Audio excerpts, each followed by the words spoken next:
நம்ம இங்கே அப்பா அனுப்புகிற பணத்தில் ஜாலியாக இதை வாங்கி கொடு, அதை வாங்கி கொடு, அதை பண்ணு, இதை பண்ணு. நீங்கள் உங்கள் தகப்பன்கிட்ட கேட்குறது தப்பு இல்லை, ஆனால் உங்கள் தகப்பன் எவ்வளவு கஷ்டப்படுறாங்கிறத பார்க்கணும்.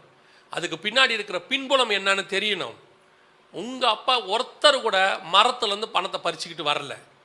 உங்களுடைய பெற்றோர் ஒருத்தர் கூட பேங்க்கில் கொள்ளையடிக்கலை. உங்கள் பெற்றோர் ஒருத்தர் கூட யாரையும் திருட்டுத்தனம் பண்ணி ஏமாற்றி சம்பாதிக்கலை. அவங்களால முடிஞ்ச அளவுக்கு கஷ்டப்பட்டு உண்மையாக சம்பாதிக்கிறாங்க. சில நேரத்தில் அப்பாவுக்கு சம்பாதிக்க தெரியல, கொஞ்சமாக சம்பாதிக்கிறாரு. எதுக்கு நீங்கள் கேட்குறீங்கல்ல?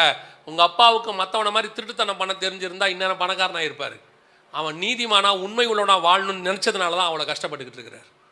நீ காசு வாங்கும் போது, உங்கள் அப்பா கிட்ட வாங்கும் போது உனக்கு தெரியணும், இது நான் எங்கள் அப்பா எனக்கு கஷ்டப்பட்டு கொடுக்குற காசு. அப்பா இல்லாமல் வெறும் அம்மா மட்டும் வளர்க்குறாங்கன்னா அம்மாவை எதிர்த்து கூட பேசக்கூடாது நீ. ஏன்னா உன் தாய் எவ்வளோ கஷ்டப்படுறாங்கிறது உனக்கு தெரியாது.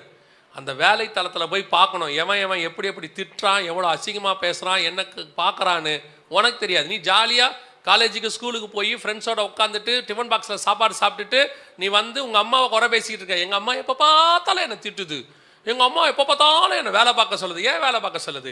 8 மணி நேரம் 10 மணி நேரம் அங்கே வேலையை பார்த்துட்டு இங்கே வேலை பார்க்க முடியாமல் ஒன்று சொல்லுது. கொஞ்சம் எடுத்து பெருக்குன்னு சொன்னால் உனக்கு உடனே கோவம் வருது. எப்படி பெருக்கிறது? காலேஜுக்கு நான் போயிட்டு வந்து என்னை பெருக்க சொல்கிறீங்க. காலேஜுக்கு தானே போயிட்டு வந்த, காலேஜுக்கு தானே போயிட்டு வந்திருக்கிற, ஏன் பெருக்குனா என்ன? நான் சொல்லுவேன், நான் எங்கள் அம்மா கஷ்டத்தை கூட இருந்து 20 வருஷம் பார்த்தவன்.